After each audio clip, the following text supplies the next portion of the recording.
Hello everyone, Sam here, and this time with something different. Something I thought would be interesting, informative, and a welcome series I'd like to offer you and continue to do. I call it Weapons of Tarkov. In this series, I'll be showcasing, shooting, going over history of said weapon, and be discussing its attributes, how it functions and performs in game. Of course, some weapons won't be able to be featured in the real life segments of this series, such as the ASVAL, VSS, Grach, Keter, etc. due to me living in the United States, where Russian firearms are banned from import now, and I'm pretty sure those ones never made it here back when they were able to. Firearms that I can go over and cover presently include the SKS, Tokarov, and AK-74, all of which I personally own. There are several more that I will demonstrate in later episodes once I get my hands on them. Now, let's get into the first episode. No one's more excited to see and use this gun in Tarkov than I. I'm talking, of course, about a classic piece of Russian weaponry, one which never truly had its time to shine in the spotlight due to the world famous AK bursting onto the scene shortly after it went into service. As a collector of SKSs, I'm so happy to see this gun become part of a game whose developers dedicate so much time and energy to depicting these weapons in an ultra-realistic fashion, both in visual detail and function, as well as ballistic properties, sounds, varieties of ammunition, and much more.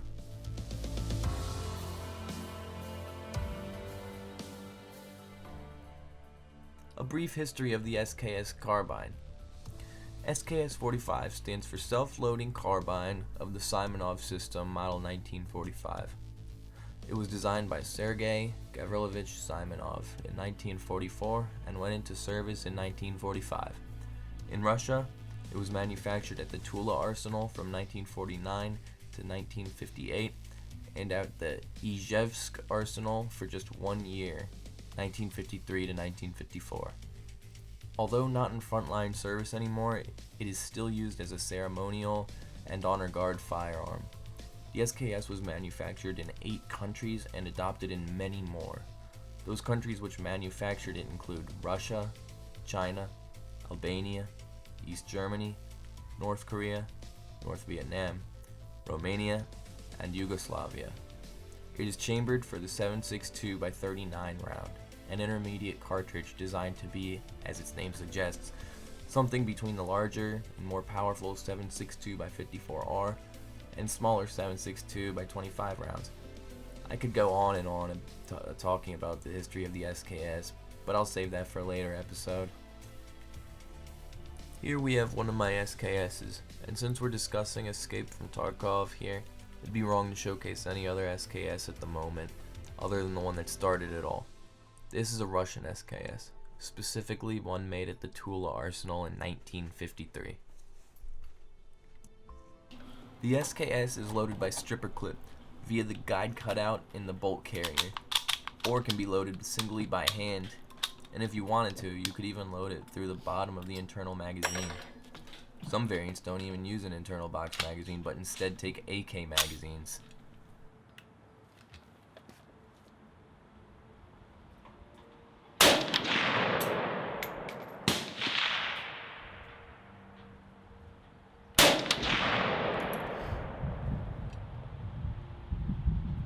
As you can see here, the recoil really isn't that bad.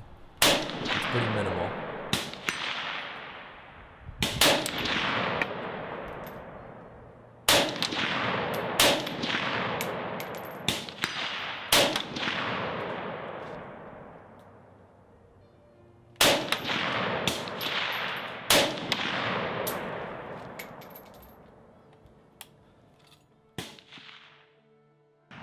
Here's some footage of me loading and shooting my Russian SKS in slow motion.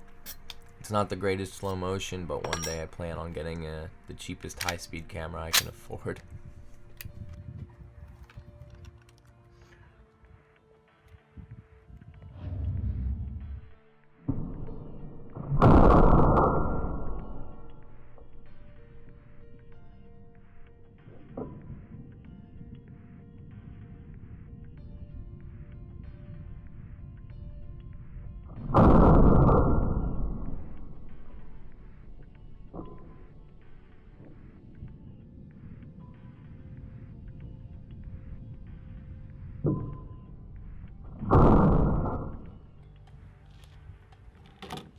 Here I am shooting the Sporter SKS.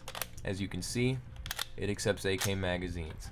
Something I really enjoy about this SKS is the extended buttstock. It actually really helps me with the recoil, and it just feels better than the shorter military stocks. Something I wasn't too keen on when I first got it was the thumbhole stock. I just thought it looked weird, but after using it, I can say that I enjoy it a lot.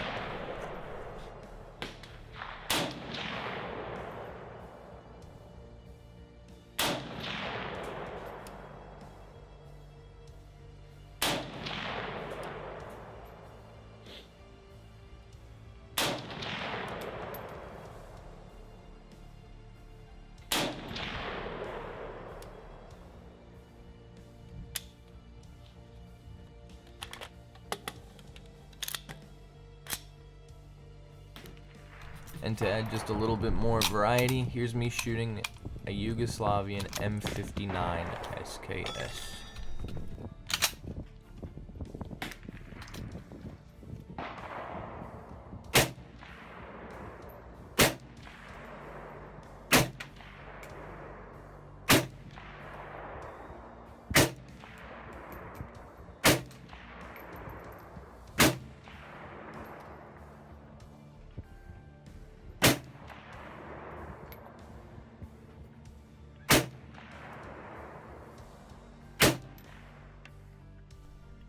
The SKS is easy to maintain and is very reliable and resilient. This doesn't mean you should just ignore it though. You should of course clean it regularly, especially if shooting corrosive ammunition. When field stripping an SKS for regular or routine cleaning, you'll remove the receiver cover, followed by the recoil spring, bolt carrier, and bolt itself. Note that as long as the firing pin is free floating and moving back and forth with ease, you don't need to dismantle the bolt for cleaning. Next, you remove the gas tube or handguard. Inside the gas tube is the piston. Finally, inside the rear sight base, in a little channel there, you'll remove the operating rod and operating rod spring. Now the SKS is ready to be cleaned and maintained. I hope this was a worthwhile and interesting change of pace from the other Escape from Tarkov videos. Of course, I'll continue to upload gameplay videos on a regular basis, but was hoping this would be something I could do every once in a while to bring something new and real to the channel. Thanks for watching, guys. I'll see you later.